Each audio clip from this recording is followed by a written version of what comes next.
gorgeous. Yeah. Just gorgeous.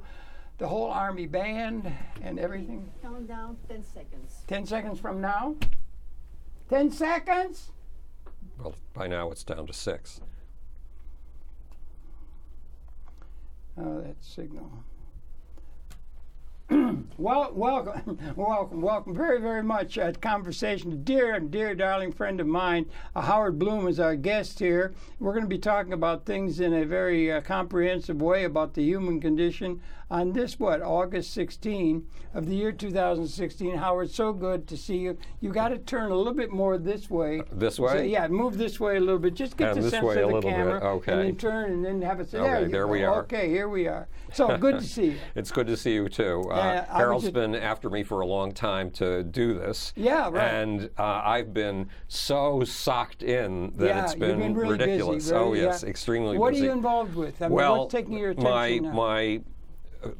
My current book is The God Problem, How A Godless Cosmos Creates. That's been out a long time. It came out in paperback in February. Okay, good. And with an introduction by Barbara Ehrenreich. Oh, wow. And Barbara's great. Yeah, and she says, in essence, that this book represents a revolution in the history of science. Okay, that's very good. That it represents the beginning of a whole new kind of science. She wrote a thing about war. I did a program with her. Barbara Ehrenreich's great. Well, she's terrific. And you had a lot of good recommendations recommendations of that book. Right. Yeah. James Burke, the guy who put together Connections, and a whole bunch of and people you and I like both that. put together a lot of these people that were early on television talking about the human condition, Burke and others that were there. Right. We both followed that in our youth. Right. Yeah, right. So the other stuff that's happening is that 2 of my unpublished books are coming out in the next 8 months. Okay. One of them is The Muhammad Code, How a Desert Prophet Brought You ISIS, Boko Haram, and Al-Qaeda. That's very timely, isn't it? Yes, it is. Yeah, right. And the final subtitle is Or How Muhammad Invented Jihad.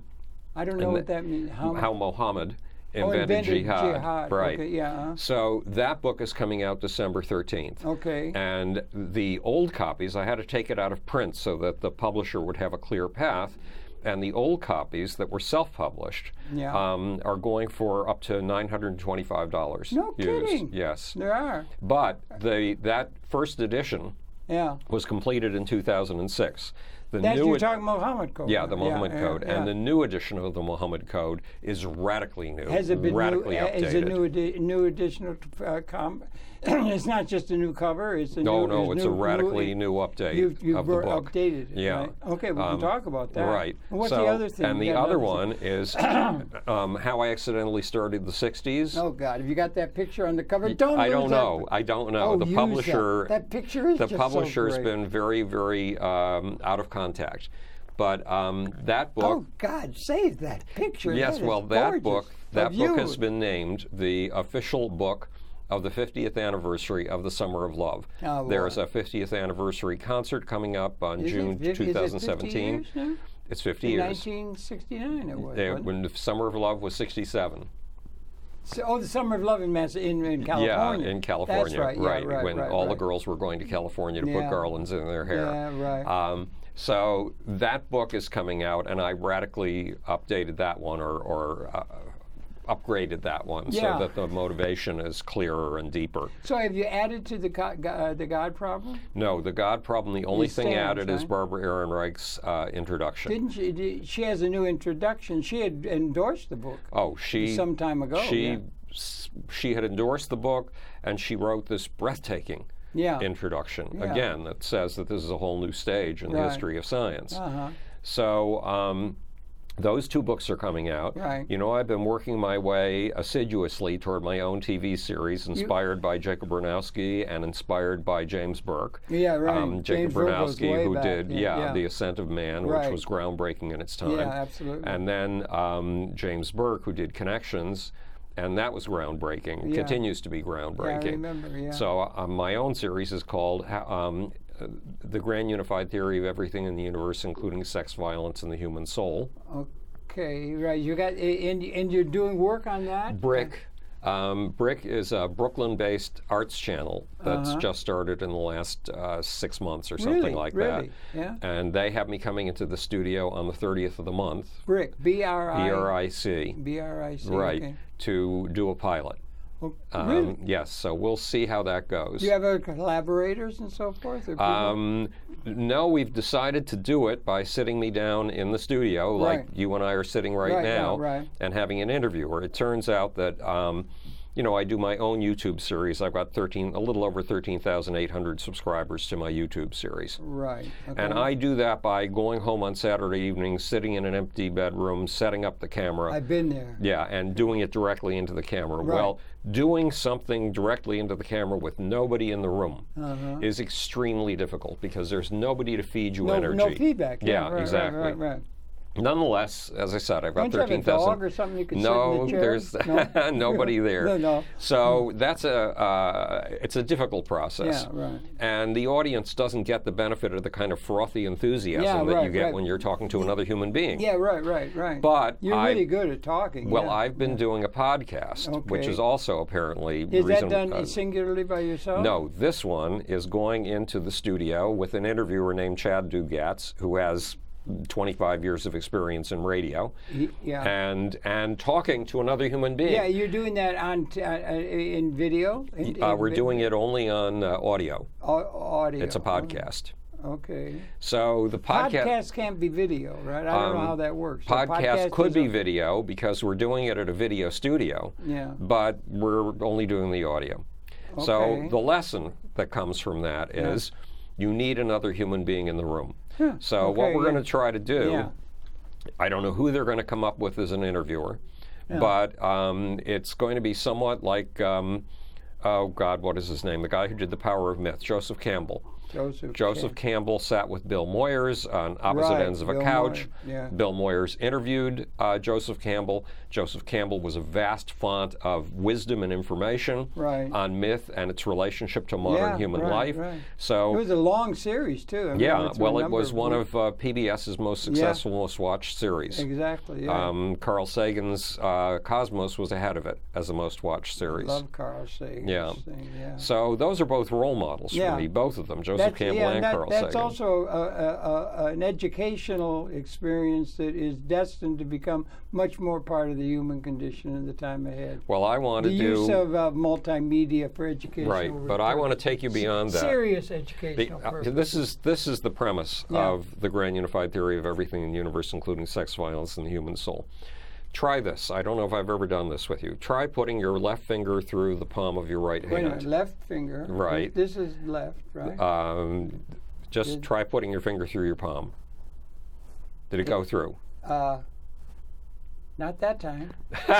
Okay. It didn't go that time either. Here's the deal. Are you less than 100 years old? I'm afraid so, yeah. I'm glad I am, yes. How old is the stuff that kept your finger from going through your palm? Well, I don't know when the mitochondria started going, about 100 million years ago or something. It's protons that are stopping the finger from going through. Right. Those protons have been around for 13.7 billion years. Right from the get-go. Yes, they've been through every bang, burp, trip, and whoop of this universe. Right. So if I'm going to tell you the story of your life, I need to go back to 13.7 billion years ago to the Big Bang. Back before that, unless I can even go back a little bit before that. How? But because I have, remember, I have a theory called the Bloom-toroidal model of the universe, otherwise known as the toroidal. A toroid in topology is a donut.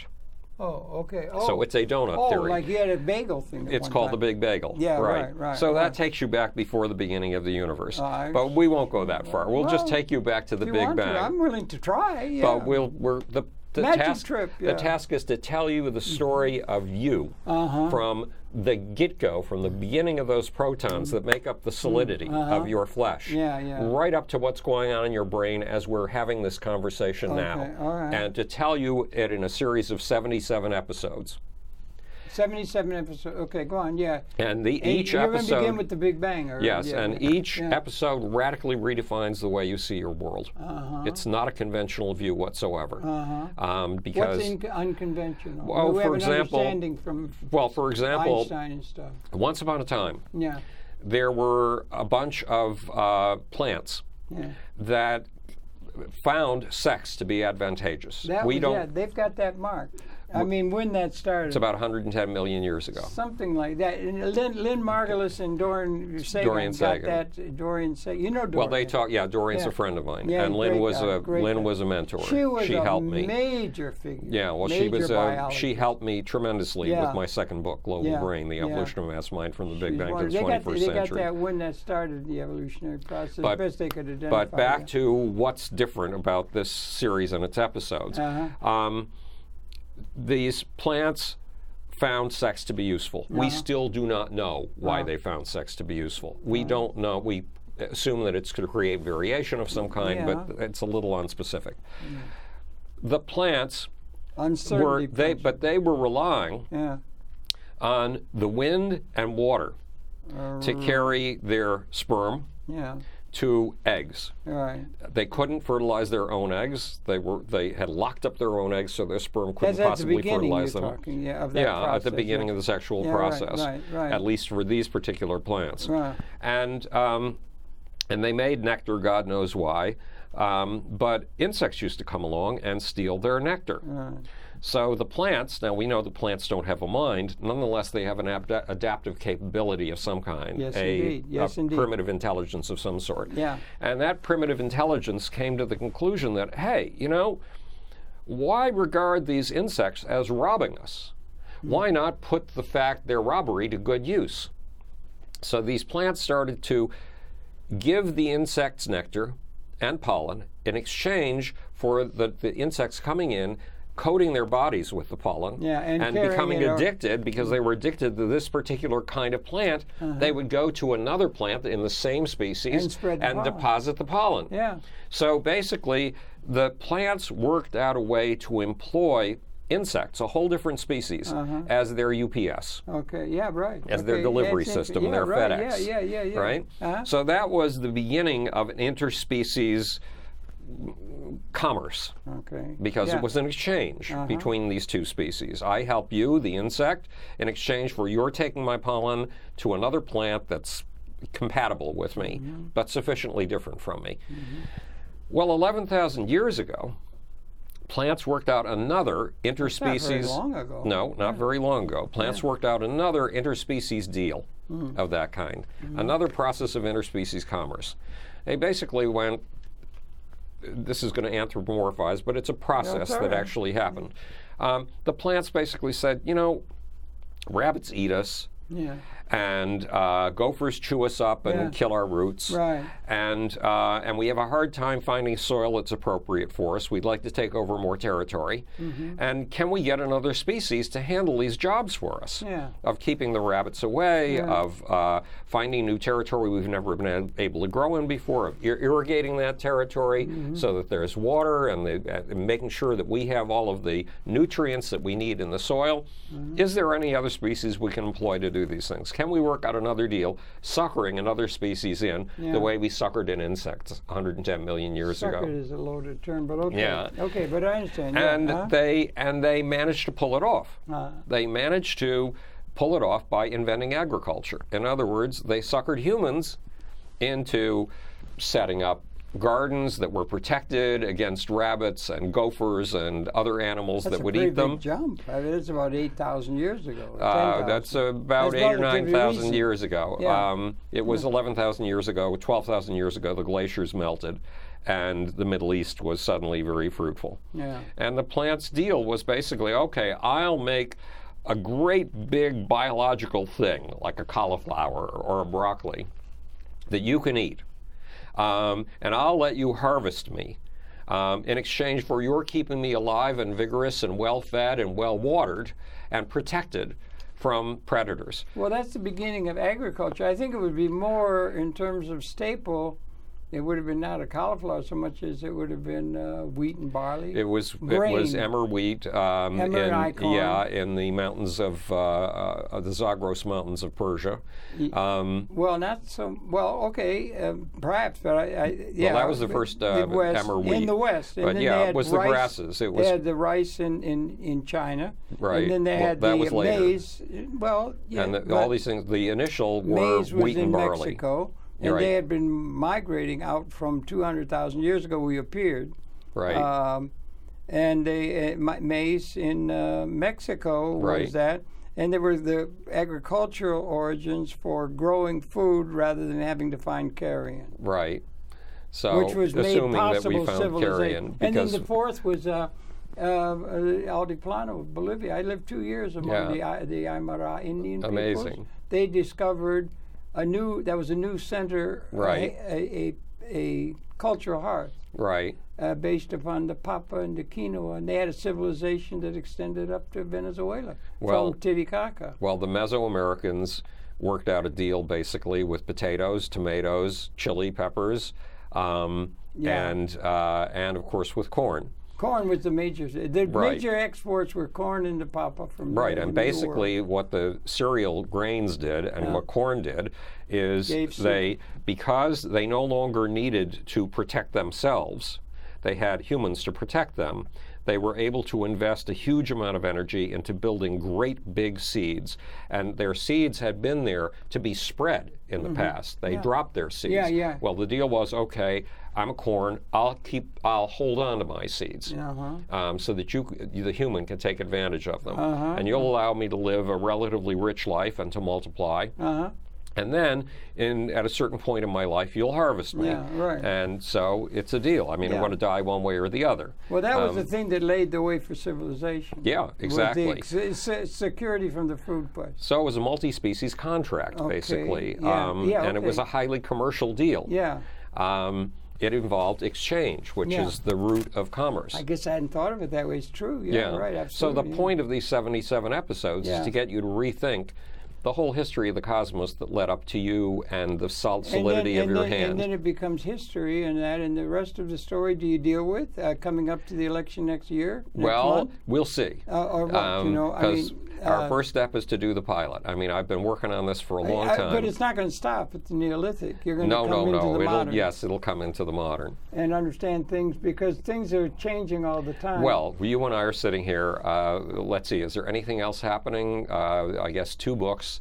A television series pilot. That's really good. Television is a good thing for you, don't you think? Yeah, you're really good for I love it. I absolutely love it. And that's the thing that is so relevant to the communication of the world now, it seems to me. And we were talking off camera, or did we talk on camera? I don't know. About the elections. What I was explaining. Mr. Trump. Okay, so I appear on a really weird radio show. Yeah. It's called Coast to Coast AM.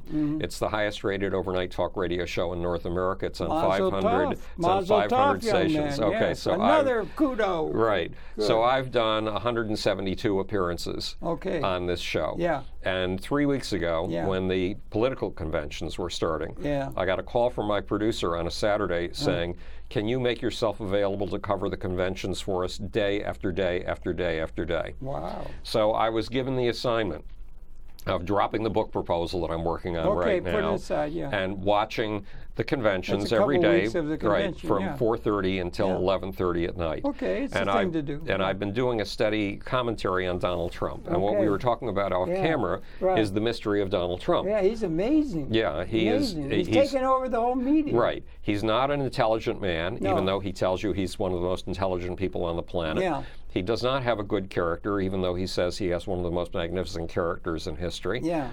He does not have impulse control, which you desperately need if you're going to run a country, especially if there are nuclear weapons. One would think in a normal way, right. I mean, Harold, one of the things that we always zero in on when I come to talk to you is nuclear annihilation. It's one of your obsessions. That's something that is very big. To me, more important than that is that as a juxtaposing in a yin-yang kind of way with the capability or the possibility that humanity within the evolutionary process has transcended material scarcity at an ontologic level. There is enough where there never has been. Right. In terms that are relevant to evolutionary transformation. Right. So we may be on the point of liberation and punctuated equilibrium coming. If we don't wipe ourselves out. If we don't. And that it would be on the 2 vectors we happen to be born into. And it just so That's happens. amazing, and it should be broader. There's a new guy, the big guy who's behind all the big things going on in the media, who's just got a new thing he's starting. I forget his name. It's a German name. It'll come up. Yeah. Major, richest guy in the world or something. Going to start a thing, and it's just going to be all about trying to find the idea, what's going on. Right. Well, that's interesting. So he's starting a TV? No, a whole thing. He's giving everything up for that. Yeah. Yeah. I wonder who it is. I'll send you a link. Okay, terrific. He's German background, but he's a multi-billionaire and all. Right. That. He's putting it all aside, and it's just we've got to have some systems thinking. Right. That's not Peter Thiel? No. No. I'm sorry. It was just on the. It was on the television. Yeah, amazing. A reputable source. The name was a big, long European name. Well, young fellow. Here I've been specializing. You know, I started at the age of 10 in theoretical physics and microbiology. I know. And then at the age of 13, I became absolutely fascinated with the mass passions that are the forces of history. Mm-hmm. And Donald Trump is one of the ultimate examples of those forces of history at work. Look how he's defied every pundit. Every pundit said he's about to collapse next week. It's the end.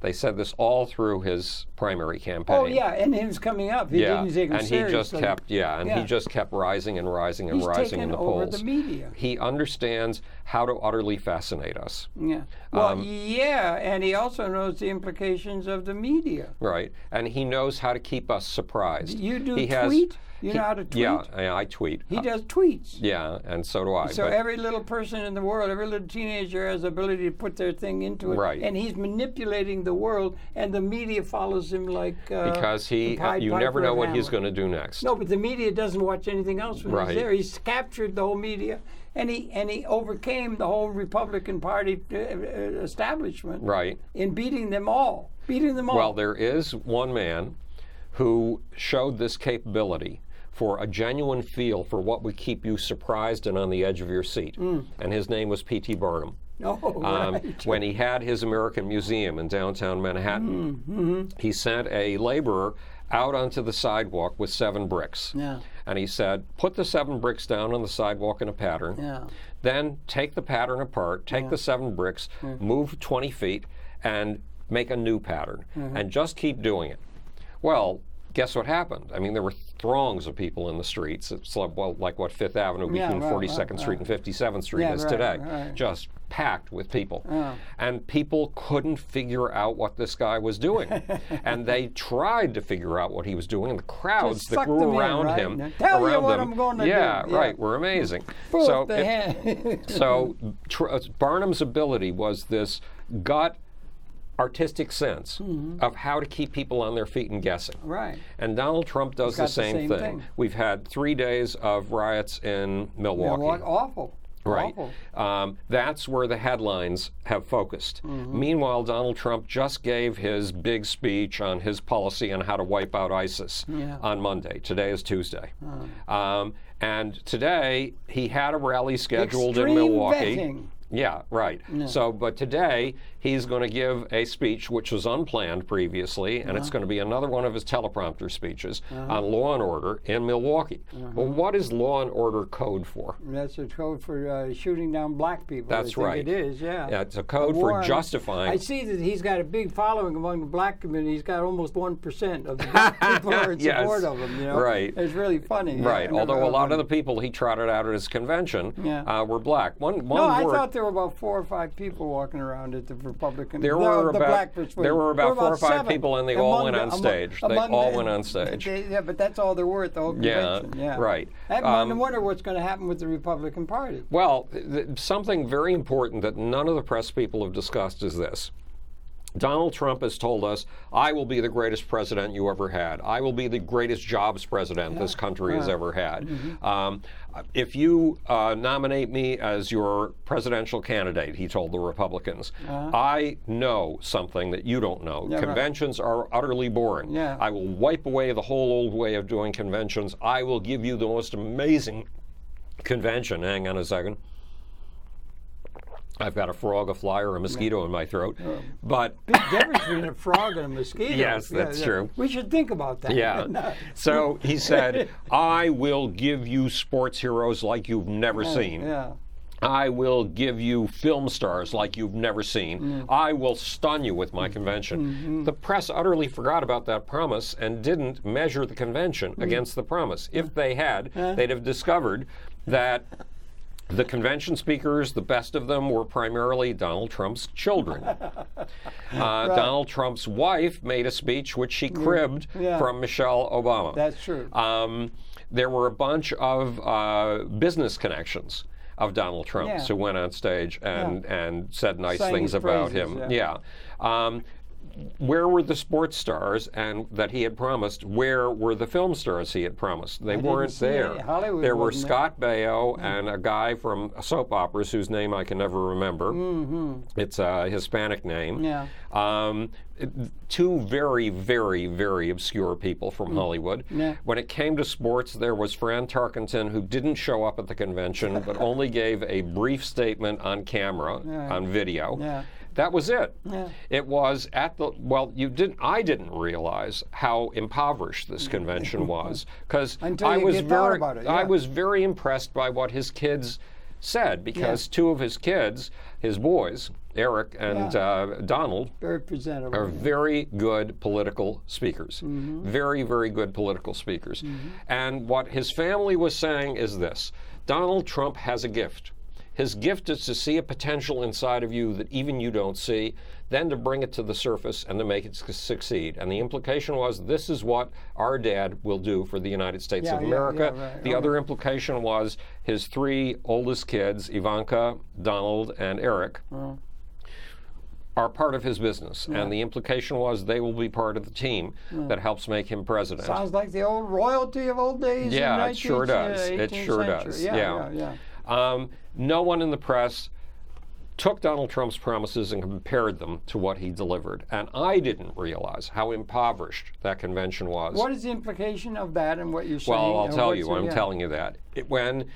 And I didn't realize how impoverished the Republican convention was until I saw the Democratic convention, because the Democratic convention was a masterpiece.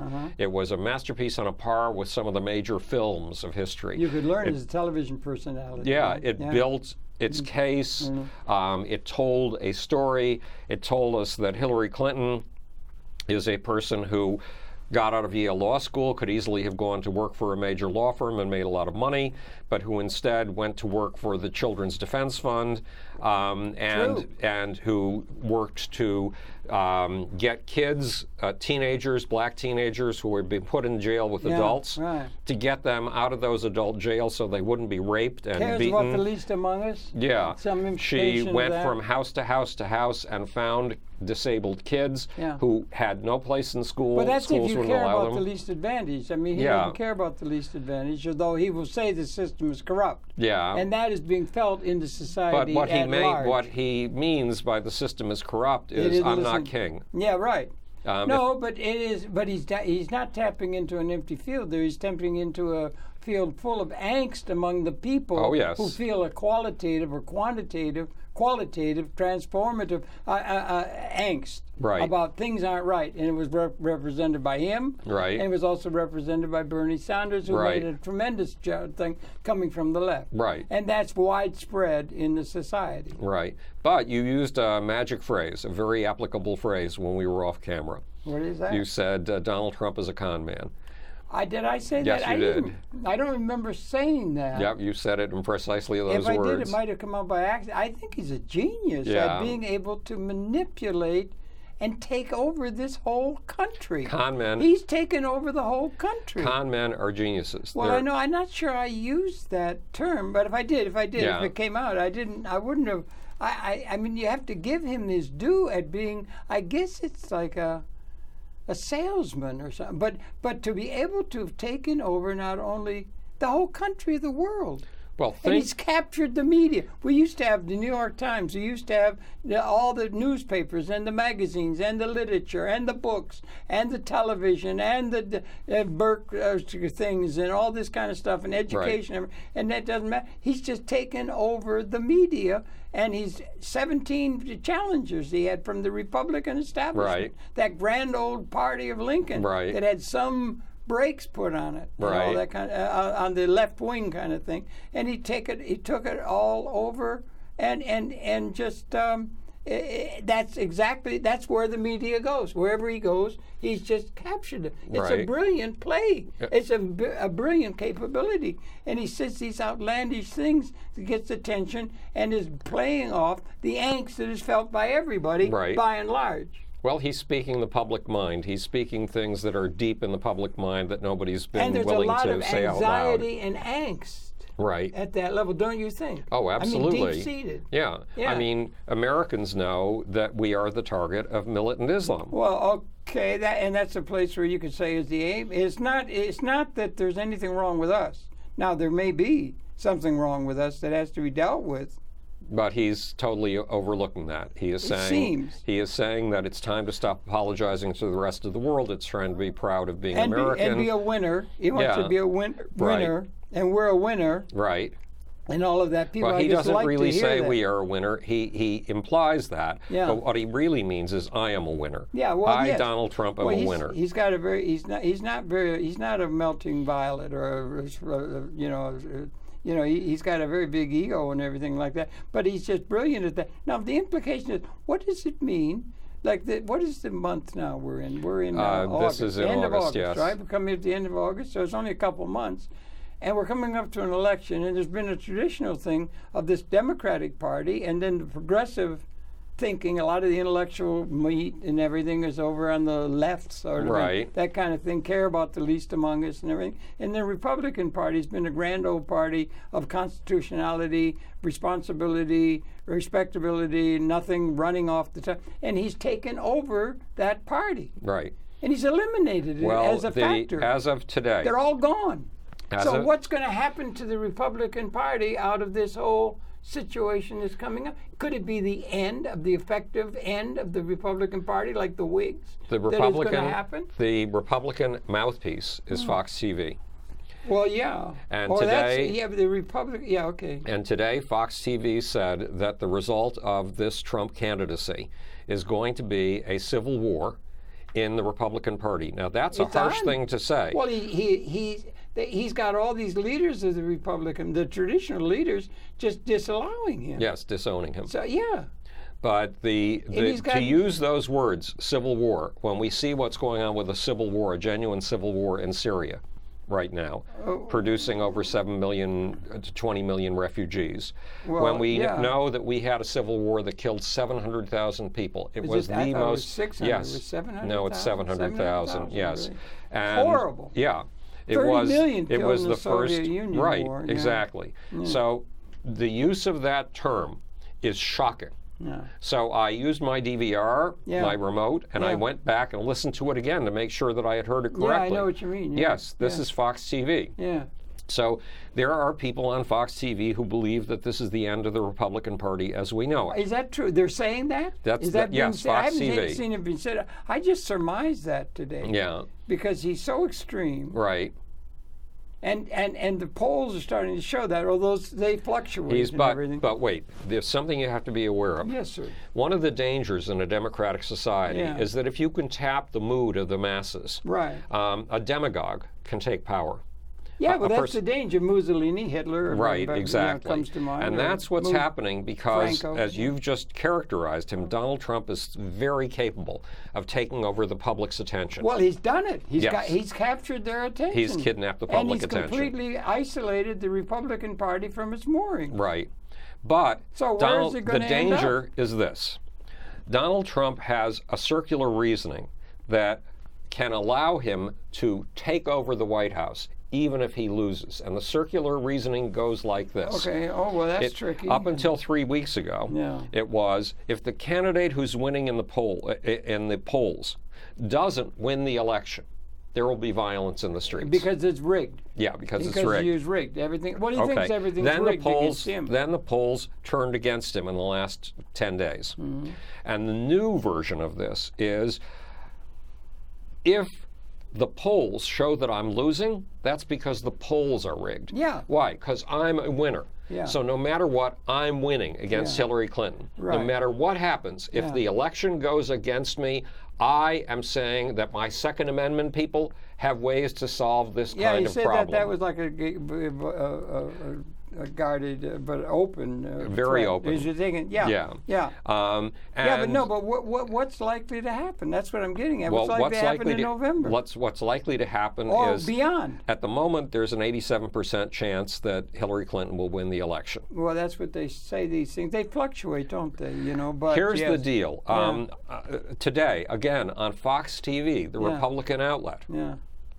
They said that everybody in the Trump campaign is pretending that it's only August and that things are going to change a lot between August and November. Is Fox the Republican? Yes, it's the conservative. I mean, I think of it as the extreme Republican. Yeah, it's conservative, right wing. There were Republicans that were responsible. Right. Lincoln was pretty once upon a time, there were Eisenhower Republicans and Rockefeller Republicans. Right. Those have been purged from the party over the course of the last 10 years. But are there any left? Is there anything left of integrity in the Republican Party other than saying no?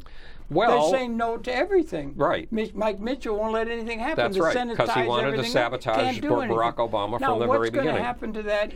What is going to downvote? Down party? What's it going to be? Mitch McConnell. Is the Democratic Party going to get control of the Senate and the House and everything else? It would be nice. Well, I would like it, but I'm a Democrat. Don't you see that might be happening? It could easily be happening. If the party is imploding.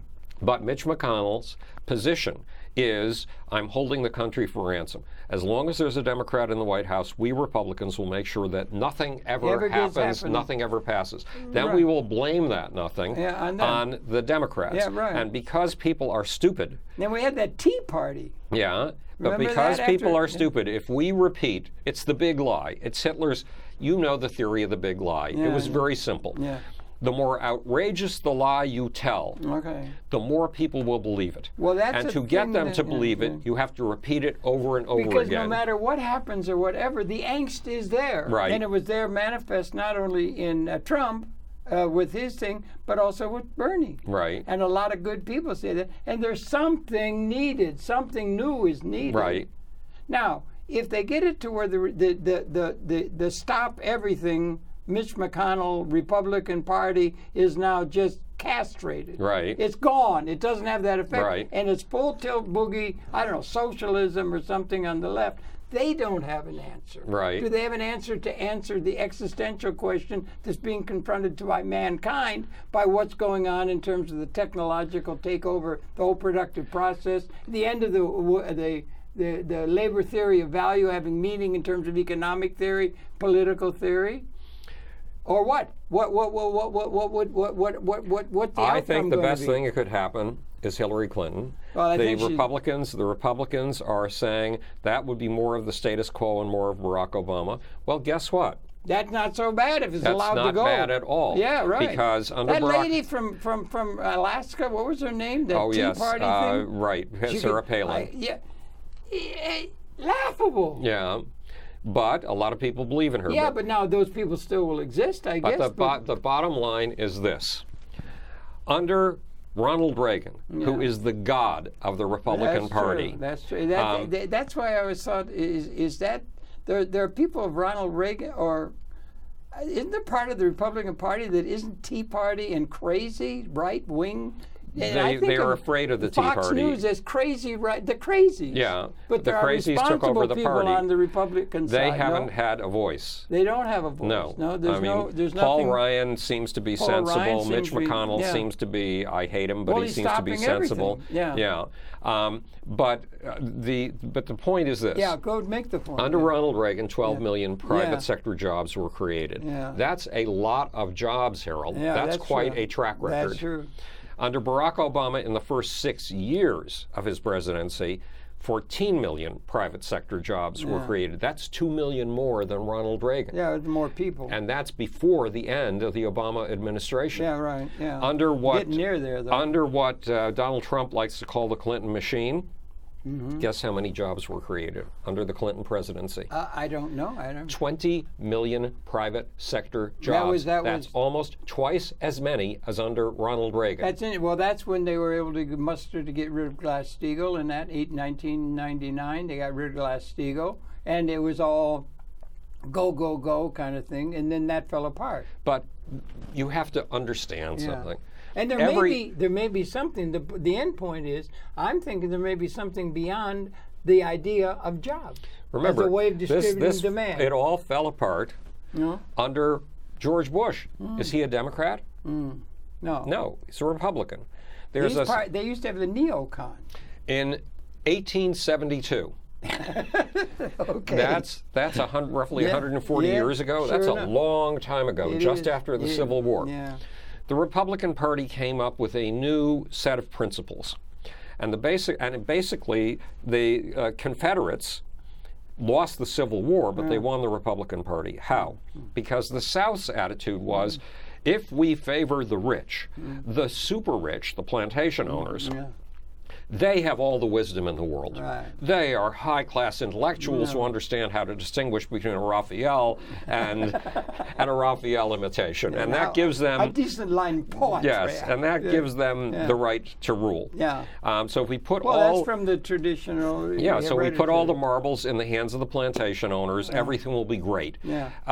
That theory marched north and took over the Republican Party in 1872, and the Republican Party's platform became, if we remove regulation from big corporations, if we remove taxation from the super rich, that will make us all wealthy. Yeah, right. Well, every time we've had a huge depression, guess which party has been in the White House?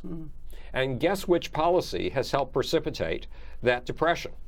We had the long depression of 1872 to 1880. Yeah. We had the Great Depression of 1929 to 1939, and we had the Great Recession of 2008. And all of those were under Republican presidents, removing taxes from the rich and removing regulations from big business. That's true enough. It doesn't work. It monkey wrenches the system. Well, have they learned it? No. Since America has not learned. Of that through history, is there something? America has not learned that lesson. Okay, and now the Republican Party has not learned that lesson. If the Republican Party is out of the picture and you have a thing where it's coming in, now what has the Democratic Party? Let's suppose the Democratic Party has carte blanche. They just take over. They got the House, they got the Senate, the Democratic they got the Party, Supreme Court appointments, they got everything under their control. I would love they it. They can do it, okay? But I'm a lifelong Democrat. No, but it could very well happen right. if the Republican Party is going to implode. The Republican Party may be on the brink of a civil war. Not a civil war, an implosion of any effective... Their own word. Let's use their own phrase, which is a civil war. Okay. And the Democratic Party also has its internal struggles. That's and right, they're and taking they place also right don't now. have an answer to the larger questions that are begging to be answered, and is there angst among the masses of the people, and they're doing everything in a normal way with no particular new understanding of how to do things, how to form capital, how to distribute demand, any of the things that Thomas Piketty's asking us to try and consider and everything like that. The displacement of labor in the productive process, which is a major thing that's roiling the whole world. Right. They don't have an answer for that. They're just going to fall back on what? Karl Marx? No. Or some sort of labor theory of value or something? Or get a job for everybody? The Democratic Party, at least they don't have an answer. First of all, there's been a split in the Democratic Party over the last 4 days. And that split, I mean, it's actually been going on ever since Bernie Sanders was working against Hillary Clinton. It's been the socialists under Bernie Sanders. Yeah, those are the hardcore. Right, against the incrementalists, the people who want to keep the current system and just keep improving on it. But a new problem came up because last week the possibility came up for Hillary Clinton in the wake of all of the Republican letters that have been sent complaining about Donald Trump's policies. You know, 50 Republican security specialists who've been involved in 4 presidencies sent out a letter utterly denouncing Trump. And there was another similar letter from a bunch of Republican Those are the generals heavies. that he knows better than the generals. Yeah, apparently. right. So Hillary has moved to get support from Republicans. And the Bernie Sanders wing, the socialist... What Republicans is Hillary going to get support She's for? trying to peel off as many... Who would she get? She's I haven't looked into it carefully, but she's apparently trying to peel off the people who have written these 2 letters. It's a total of about 100 from people. From the Republican dissension. Right, exactly. Well, so and get them on her side so she gets crossover votes. Some of the turncoat, yellow turncoat people from the Republican Party That's can what she is hoping the for. Winners. Right. And become one of the winners of this socialist-oriented society. There is the progressives will all say hallelujah. Well, because the glory days they still don't know what to do. Well, because she is wooing Republicans, a bomb has gone off in the Democratic Party. The socialists have said that's unacceptable. Oh, now it's started among them, right? Right, exactly. Is it so really? So this contention between subgroups within each party are very relevant, and you need a contention between subgroups to keep a party fresh. What did Hillary Clinton do in response to Bernie Sanders? She adopted some of his platform. Yeah, she moved right along with it. Yeah, she did. She focused on what she calls the biggest investment in infrastructure made since World War II, a $250 billion infrastructure program. In reality, infrastructure needs between $1 trillion and $3 trillion worth of investment, but that's a good start, and it's a job creator. That's a Bernie Sanders. Well, yeah, but that thing about job creating, I just think that's going to fall short of what is needed. And it might have been something is needed that would have come out of the Republican ranks. But they weren't able to come up to it. The new form of employment has not come from radical theorists. No, the idea, you know what I think has to happen, and this is what's really hard, is as you and I talk and have over the years and everything, the weapon systems are species lethal. Yes. That's new. Right. Okay? Well, it's 60 years old at this point. Well, that's new in terms of 200,000 years of our existence. Yes, that's true. There's been a longer record that's been going. And they are apparently that has to be, it's mostly the tridents, ours. Right. The 7, well, remember, the Russians have... they got about the same number. No, they have more than we do. They have maybe a few more. But anyway, we got those tridents and everything, okay? And button push. Right. Now that's existential news. Now, on the other side, we've had a thing where for 200,000 years, or roughly always, there's been a few people, certainly since the Neolithic, when you got some security and beginning of civilization, not to mention the Enlightenment and everything, you've had a few people who ran everything. Right. They were called a pharaoh. They were called the pharaoh and emperor. The emperor in Rome, and then you had there was an emperor for 1,000 years Syria. after Rome, you had hereditary families, and you had a king. Right. And the king was in the castle eating off golden plates.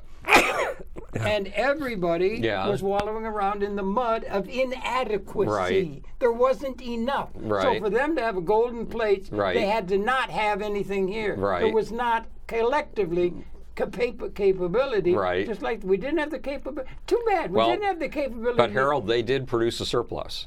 If you look at all the math texts, who produced the surplus? The Babylonians. That is the Mesopotamians. Well, they got a surplus collectively. And the Egyptians. Yeah, but you also had it was ruled by a few who had the capacity to provide what would be the life of a have. Right. A have.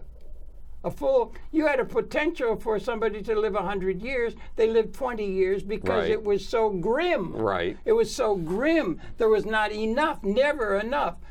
We have the ability to destroy. That's a vector of the capability that's new. Right. It's new. Right. It's not Second World War. So it's something new, something different about this time. Right. And on the other side, there is enough. They've got a thing. What does it mean to be a have? Right. How can you measure it? Do we have the ability to provide? What's the capability we have in terms of our collective capability to provide, say, housing? We could house everybody in about a weekend. Right. We could house everybody in the world with the capability we have if we had a second. And in the sense, you add it all up, and it's a formula, and that comes out to be we have, in a certain sense, at the level of capability, transcended scarcity, which is the basic premise under which all human endeavor had been developed. Right. There is enough. Right. It's different than there's not enough. And that change has to be picked up, and it's not mentioned by anybody. Well, only the reified institutions out of the past based upon there's not nearly enough scarcity. Right. And that's outdated in terms of what we have to come to understand the collective capability is if we're going to liberate the whole of the humanity and the ecology. Right. We're not going to do it with the old nostrums. Right. And the Democrats are all wrapped up in the old nostrums. Meanwhile, things are being reinvented. You called before discussing the nuclear problem. You called for a reinvention of jobs and employment. It's happening. It's being done. Oh, I don't see it happening. It's being done on the internet. Okay, talk to me. Give me some good news. It is being done through Uber. It's being done through Lyft. Yeah. And it's being done through TaskRabbit. For the first time, TaskRabbit is utterly amazing. No matter what job you want done, you go to TaskRabbit and you ask for a person to do it, and a person who's a freelancer will come into your home or wherever you need the job done, do it, and charge you a reasonable amount of money. Well, that's encouraging, no? Yeah, because this means that people are not dependent on central employers, on big organizations, on bureaucratic organizations, but need can meet supply. Well, yeah, but wait a minute. Okay, need. Demand can meet supply. Need can meet. Thomas Piketty, you read him yet? No, I haven't read him. He's the major one that all the political leaders are reading. Right. With chagrin, if I understand. I don't know. And this new guy, I'll send you a link to this guy. Yeah. He's really serious. This guy that's going to put together a thing. It's not going to be a think tank normally. It's going to be talking about what really has to be talked about. Thomas Piketty's the one that the capital in the 21st century. He wrote the book. And the problem is it's about the great distortion with the difference between the 1% and the 99%. Yes, and the fact that the problem is not that we don't have the capability of providing a have-like way for everybody. Right. Clean water and these kind of things. We have a tremendous capability before us, just like we have a tremendous capability to kill before us. We don't do it. We don't do it here because we're tied up with old ideas, assuming there never can be enough. Right. Well, then we have to get over, I believe. Well, I think it's happening thanks to TaskRabbit, Uber, and Lyft. Okay, thank you. That might be, I would take heed from things that are beginning. Uber is a Uber's free market a car thing. Service. We don't want to do away with the private sector. No, not at all. The private sector has been protected by the Republican Party. Republican Party is going to be put on the dustbin of history. Is it? It's going to be all these communists from the Democratic side. No, that would destroy things. That didn't work in the Soviet Union. So we need some sort of a combination of them all, and it's not coming from anywhere. It's in a book. It's in a book. The book is called The Genius of the Beast, A Radical Re-Vision of Capitalism. Thank you. Where is that? Guess who wrote that? Is that Me. Howard Bloom? Yes, that's Howard Bloom. Is it printed? Yes. This book has been available since 2011 or something like that. What's it called? It's called The Genius of 2010. How did I not know about that? How can I have known you all these times? I come to your birthday parties. I come and I talk. We talk about, and I don't know about this book. That's amazing. So I don't talk about it enough. Why? But the book was originally called Reinventing Capitalism, Putting Soul in the Machine. And its basic message is there is an underlying mandate to capitalism that most capitalists do not see. And it's messianic. It's save thy neighbor. Save one neighbor and you make $1. Save 100 neighbors, you make $100. Save 10 million neighbors, you make $10 million. Your job as a capitalist is to come up with that next great thing that is going to uplift, upgrade, and empower as many of your fellow human beings as possible. That entrepreneurial spirit has been manifest. If you were to look at it historically, that has been primarily manifest. The entrepreneurial class has been manifested and celebrated in the right wing. Entrepreneurialism is a thing of the right wing. Not entirely. If you listen, if you watch the Hillary Clinton Democratic Convention, Hillary Clinton put a great emphasis on the fact that her father ran a small business in Illinois, that it was a business that printed patterns on cotton, on fabric, and that she is very much in favor of small business, and that she intends to reduce taxes on small business, and she intends to do two things that are radical. One of them is to give tax credits to those businesses that will bring in interns, that will bring in apprentices. The apprentice system in Germany works brilliantly. Not all kids are going to be geniuses at getting a PhD in literature, but some of them can be geniuses at things they do with their hands or things they do on behalf of other people. And if you can bring them into your organization and train them in the ways of your organization, that's the education a lot of people dearly need. What are the things that have led to the possibility where 60 people own half as much wealth of what is produced, the capital instruments that are producing the wealth of the world, as half the population of the world? Well, something brought that about. What is it that's going to challenge that? And bring Hillary them, is. And what about the idea that people are being put on the dustbin of history in terms of work? No, the goal is no. I don't think so, because Lyft in its or Uber in its ads on television tells you want to earn an extra $250 a week in your spare time. Then work for us in your spare time, and that means if you're unemployed and you've got a car, you can become an Uber driver. If you, what I'm saying is the work thing. That if you do something, you're going to get paid for what you do. Is out of date with the way things are. I don't think it is, because I know what you're thinking. That's what this guy's bringing up. Muammar Gaddafi made you a convert, and he made you. No, he didn't. I had it with Louis Kelso and with and Bucky Fuller, the major thinker of our time. But from those, because we've had a lot of conversations, and from those you derive the idea that if a society can produce a surplus, it should distribute that surplus. No, it should. Well, it actually said you have to question the labor theory of value, which is informing all this thing about what you do as a wage slave. Right. You have to go out and get a job or do something, or previous to your ego. You don't have all of that. But you don't. All of those things have to give way to. You don't have a surplus unless you teach people how to be productive. Be productive. No, you don't have to teach somebody to be productive if they have. What you have to do is have a way that people can live and then do what they fucking, excuse my language, want to do. Yeah. Not just something that some market says they have to do in order to eat a piece of bread. That's slavery. It's a slavery mentality we have to get over and realize that that we are transcended. Scarce. There's enough for all. That's a basic premise that has to be part of the planning table, and it's not ever brought up. There's a basic underlying factor here in human nature.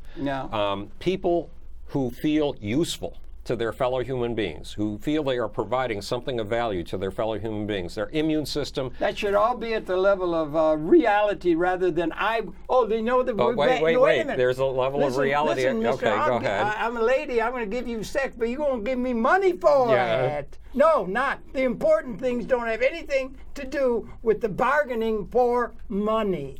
That's got to be got over. Remember the flowers and insects. They worked out an exchange. Well, that was done maybe we can work something out. And the need for that kind of exchange is built into your biology and mine. Yeah. If we feel of value to our fellow human beings, if we feel we are providing something that they need, our immune system goes into overdrive. Our perceptual system, our cognitive system. 600 push-ups first thing in the morning? 900. This morning it was only 997. Yeah. God.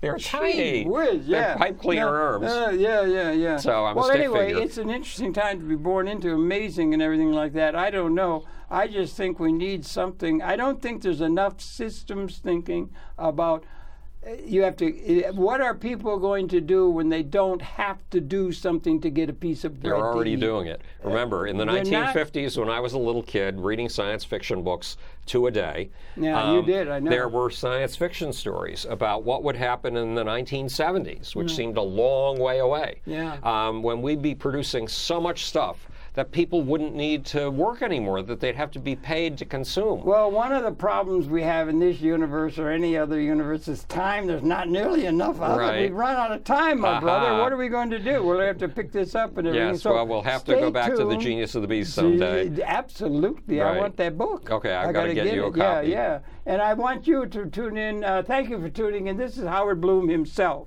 The Howard Bloom. The sneezing Howard Bloom. The snoozing Howard Bloom. Lift up your show and show it. Look, green screen. Now show it. Put it on the table. Look. The magical floating cups.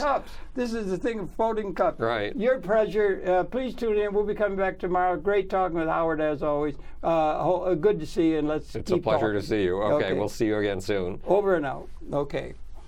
Okay, we can stop talking now because there's no. Okay.